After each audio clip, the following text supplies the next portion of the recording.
Alright, response video to King of the Fish People. And again, on this value, morality subject. Really didn't like his response video at all, so I'm going to play it. I mean, sorry, long video coming up.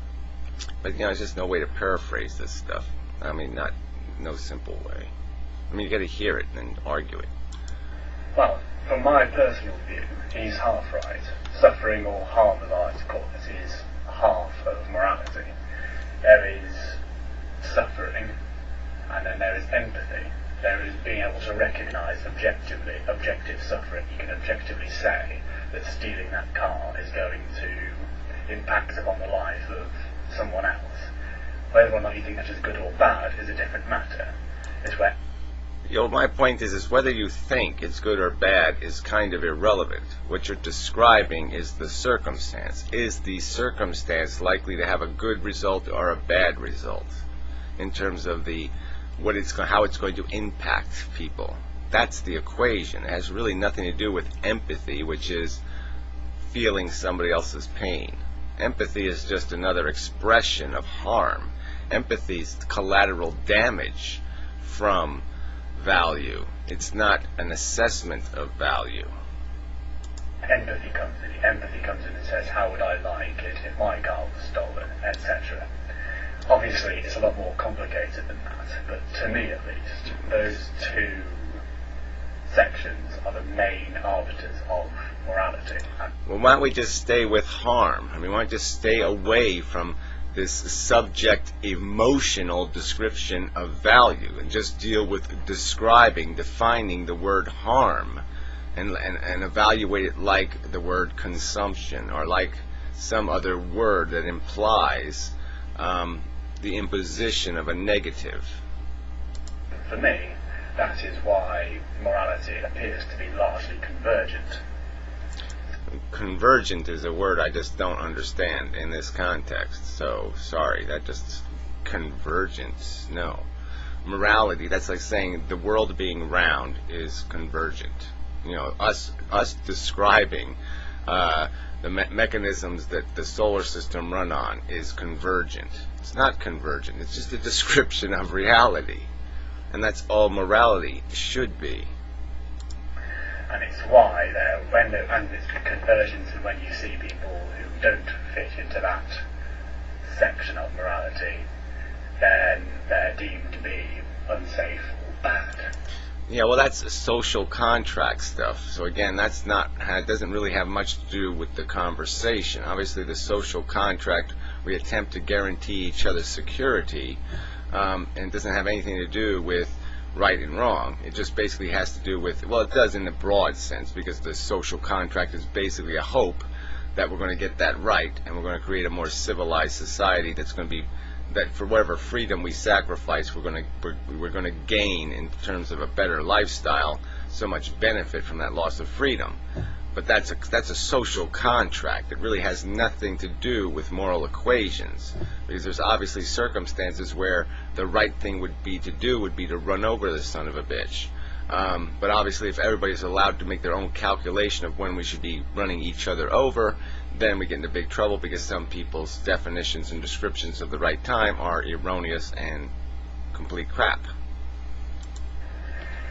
He talks then about complex moral issues, saying like genocide and world wars. You can objectively say, look, that has a definite value of bad added to it, which is true, to the extent that you can say a lot of people died in that. No, see, that's what's the point of even talking about it? Everybody dies. It's not about people dying. It's about the harm that was done to them in the process of dying. They died over years. The war imposed a magnitude of suffering. Fathers didn't live to raise their children, and millions of people lived horribly deprived and miserable existences.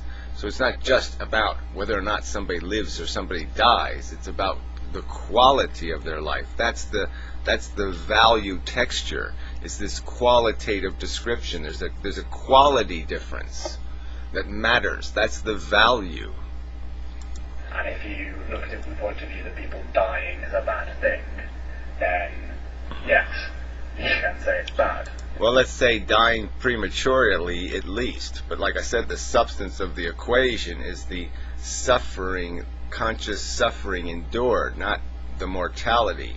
But the mortality, certainly premature mortality, has suffering implications for other people.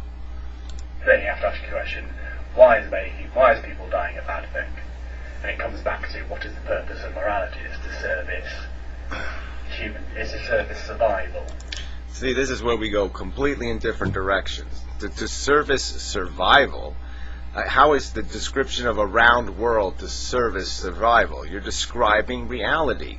My argument is, the only point in saying there's something like an objective morality is simply saying that if you take yourself from your subjective position and watch the zoo, watch the animals in the maze and the whole thing happening, that you can make value judgments that have nothing to do with what your implication. You have no implication in what you're watching.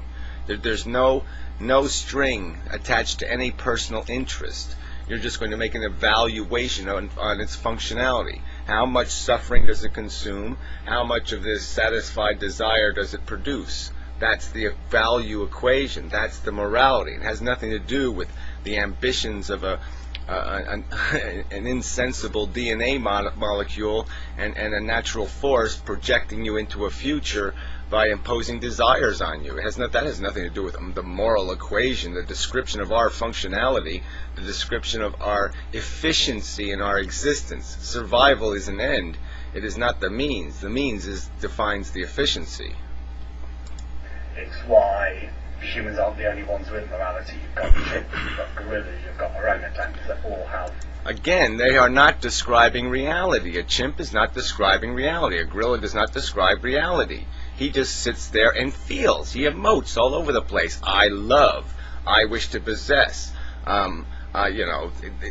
He is full of egocentric, completely subjective passion. Passion that the value is completely, entirely a projection of his native emotional character and has nothing to do with actual value or a rational assessment of actual value. To some extent, morality. You've got piranhas that don't eat each other.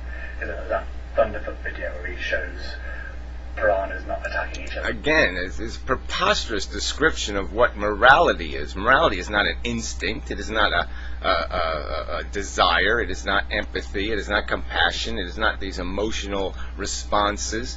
That's an emotional response created inside a dumb fish because it has a long-term implication of creating a more survivable beastie if it is capable of suppressing its hunger instinct when it comes to not eating its own children or cousin.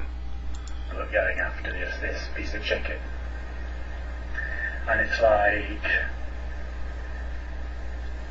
morality is a complicated issue for me. It's like I won't say if I think that morals are subjective or objective, because to me something can be objective based upon its purpose. Like the example I gave in my video when I said food can be objectively good or objectively bad.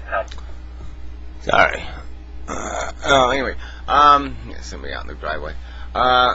It's a silly example. I mean, food is completely subjective, completely has to do with what you are conditioned to have a passion for. It's just irrelevant to this description. There's no objective description of good tasting. I mean, that's just silly. But you know that. You look at the purpose of the food, look at the purpose of the meal. Why do we eat food? We eat food for nutrients, blah, blah, blah. Why do we have morals? To survive. I mean, that's not the Yeah, again, why you say so. I say that's completely preposterous. It has to do with what's the gasoline of life? What do we consume to run the engine of life? We consume harm. Okay, you understood that word, so let's use that word. That's what we consume to roll the car down the track. All right, and what do we produce as we roll the car down the track? We could produce this thing, survival, that rationally we probably can't come up with any value to it whatsoever. but given that people project a value on it, let's just to say it does have a value. And that's the equation. Our satisfaction of our getting down the track, even though there's no definition of what the hell the purpose of getting down the track is, versus what we're consuming, which is that there's this liability of suffering that will be imposed to get down the fucking track. A romantic way of looking at it, but it's a way of saying what appears to be true at any one time. And it's like the brain as well. It says that when he speaks, he's talking, I think I'm not sure what he's saying, but it's like, it appears to be that he's saying that the brain is running several times in tandem. There are several things within the brain working at the same time. Yeah, we have there's competing